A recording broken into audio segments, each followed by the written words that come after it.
In a world where the credibility of a memory often depends on the factually correct reconstruction, one specific film struck a chord with me. The film is about two filmmakers, Genya Tachibana and Kyoji Ida, making a documentary about Kyoko Fujiwara, a famous Japanese actress. As Kyoko recollects the events of her life, her acting career and personal life start to merge and take the viewer on an emotional chase through Japanese film history. The film is titled Millennium Actress. The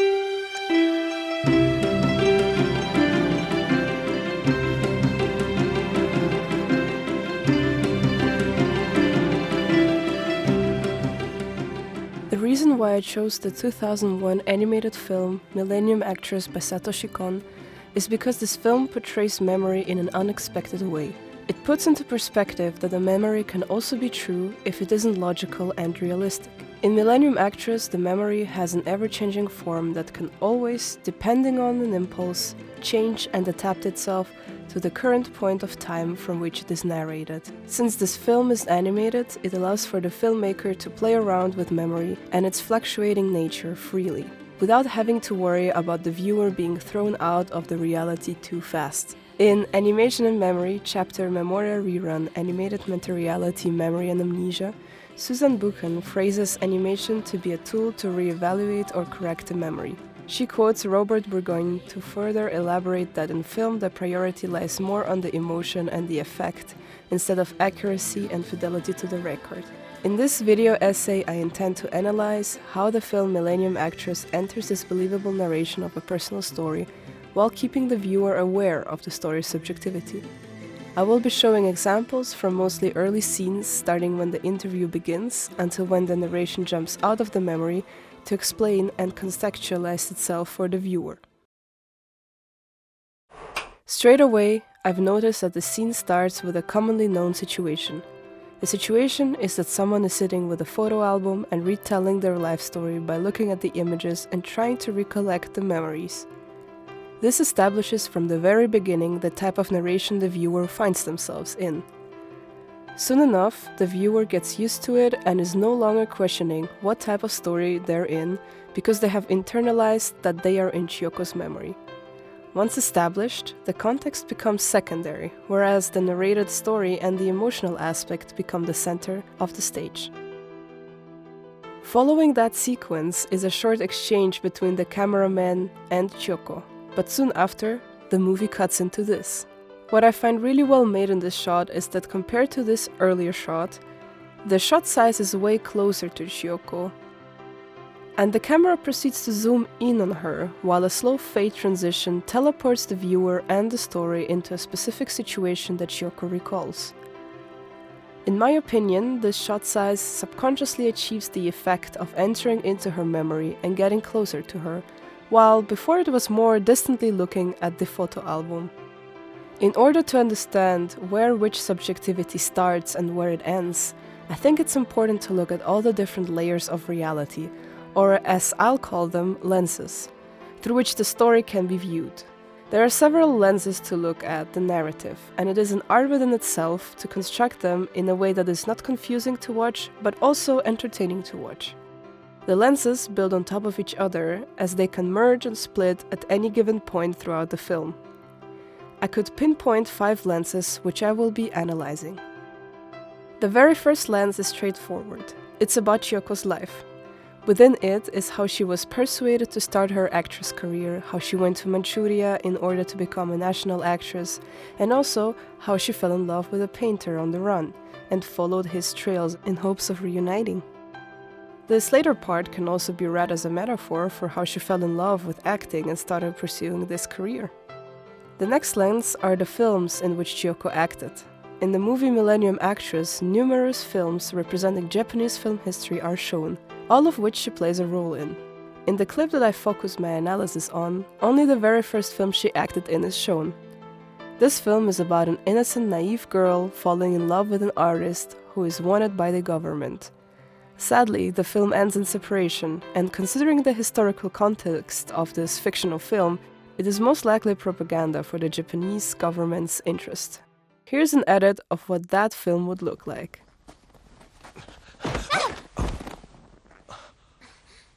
すまない。急いでいたもので。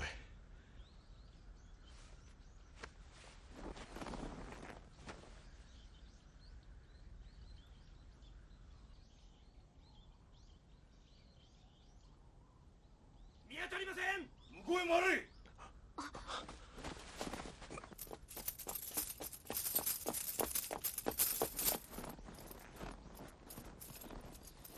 娘、男が来なかったか。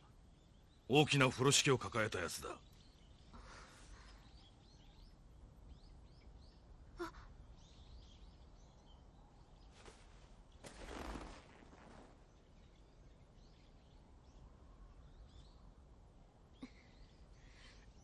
向こうに走っていきました。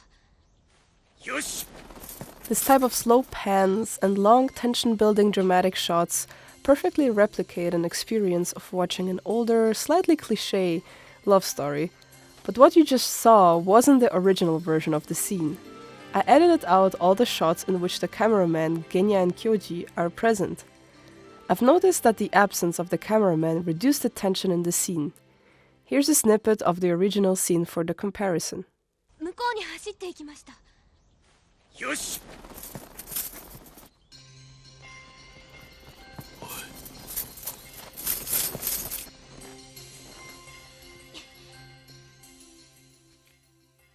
The cameramen play a big role in Millennium Actress, and I'll talk about them in detail very soon. But before I do that, I need to mention another lens, Chiyoko's memory. To put it simply, this lens is the combination of the first lens, Chiyoko's life, and the second lens, the films she's acted in. The memory is triggered and recollected through associations and questions that Genya asks her for the documentary. The narrative of Chiyoko's past isn't fully stable. It jumps from reality to film to a different film and back to reality. Suddenly even, Genya becomes part of it. But despite all the inconsistencies, it is the way Chiyoko confidently remembers and retells her life in that moment. This lens can also be described as the fictional documentary that Genya and Kyoji are hoping to make. However, it's not that simple. The next two lenses sneak in to give the story a few more levels on which it plays out. This brings us to the next lens, the cameraman and their perception. As I've previously mentioned, the cameramen play one of the most important roles in setting up Chiyoko's story. They are somewhat of an intermediary between Chiyoko's story and making it understandable for the viewer. Already the cameraman being present in this shot reminds the viewers that they are in fact watching a piece of memory, and the setting is the making of a documentary film. They often take the lead of the story. For example, you can see in this shot the younger cameraman Kyoji Ida even leads the viewer's eyes to where the action happens or will happen in the next shot. However, separating Chiyoko's life from the films that she's acted in and contextualizing that isn't their only function. Shots with cameramen in them add a certain dramatical tension to the filmic experience. Their reactions additionally tell the viewer how to feel about the film. When the older cameraman Genya Tachibana starts being nervous, it also causes the viewer to feel nervous about a certain scene. They observe and they comment on the things that happen, and at a later point in the film they also intervene. More to that later. Both cameramen, the younger one Kyoji and the older one Genya, are written in a way that can be relatable for different types of viewers. Kyoji, the younger one, is rather apathetic, only caring about the facts and capturing the shots correctly, while Genya is overly empathetic and admiring, almost to the point of being obsessed. The difference between the two characters allows more viewers to empathize with them through comedic scenes, showing of emotion, and the created tension between their personalities. The final lens I want to mention is the lens of the filmmaker. To quote Victoria Grace Walden on the topic Traumatic Memory in the Animation Studies Reader, chapter Animation and Memory, what we see on screen is not simply the testimony, unless the animation is also created by the person telling their story. So, whose memory is it? The animators are interpreting the interviewees' narratives, thus bringing their own imagining of the past to their representations and drawing attention to their presence as well as that of the person giving testimony. On one hand, the filmmaker's job is to translate and switch between the different lenses to provide an understandable and entertaining experience of the story for the viewer. But on the other hand, the filmmaker also puts a part of their own self and their presence, as Victoria Grace Walden mentioned, in the film. This creates a really interesting tension in the movie Millennium Actress, since the interviewers, the cameramen, are not only the ones who are making a film about Chioko, but they're also the ones that are being perceived and observed by the filmmaker, and later on, of course, also by the audience. This aspect of the film is the very outer frame that adds a twist to the narration and holds it all together. If the filmmakers of the film were Genya and Kyoji, then it would be a different film than if the filmmaker is Satoshi Kon. He's making a film not just about Chioko and her life, but also about Genya's deep admiration for Chioko's work. Possibly even about Satoshi Kon's own admiration for cinema itself. People call Millennium Actress a love letter to cinema for a reason. Whether consciously or not, part of the inspiration for this film might have been the feeling of admiring a piece of media and art so much that you desire to be a part of it. A good representation of that is how Genya slowly becomes more involved in the film. In the beginning, shots with Genya are less dramatic, simple, frontal camera on eye level, and maybe half-body or full-body shots. As he becomes more involved in the film, not only does he actually interact with it, wear the props of the film sets and becomes one of the characters within Chioko's films, but he gets shown in more close-up shots and more dynamic camera angles, while the music supports the emotional involvement.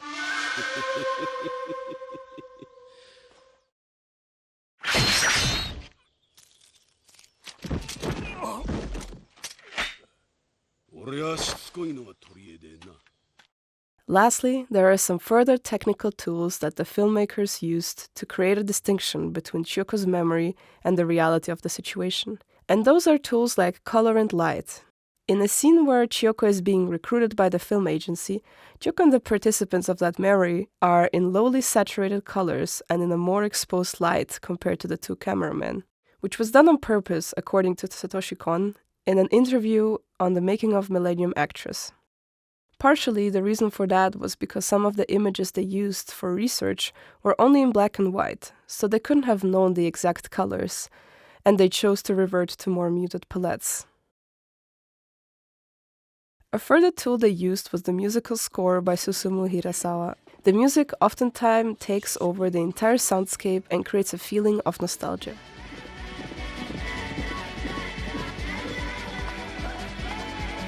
There are several soundtracks and they also have different variations.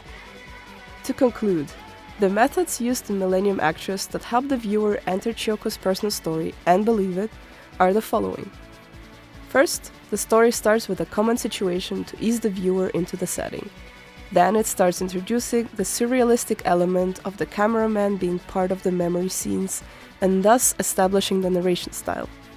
As time goes on, empathy for the cameraman is created through witty dialogue and emotional relatability. Due to the empathy, the cameraman Genya's further involvement into the narrative leads to the viewer's involvement.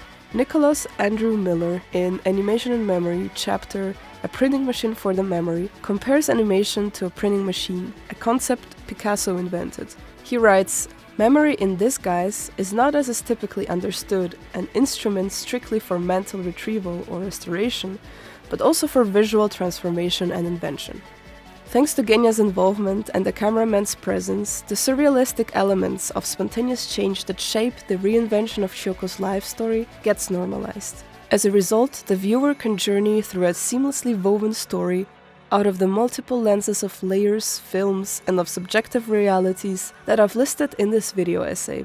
And of course, the precise use of technical audio-visual elements, light, color, and music subconsciously supports the viewer's ability to distinguish between the different levels of reality. Millennium Actress does not focus on the factual accuracy. It puts its priority on conveying the emotionality. It praises the ability of memory as it is, ever-changing and often a bit surreal, but nonetheless valuable. As Nobutaka Ike, the art director of Millennium Actress, puts it, 本当のことばっかり書いてては絵にはならないということになると思います。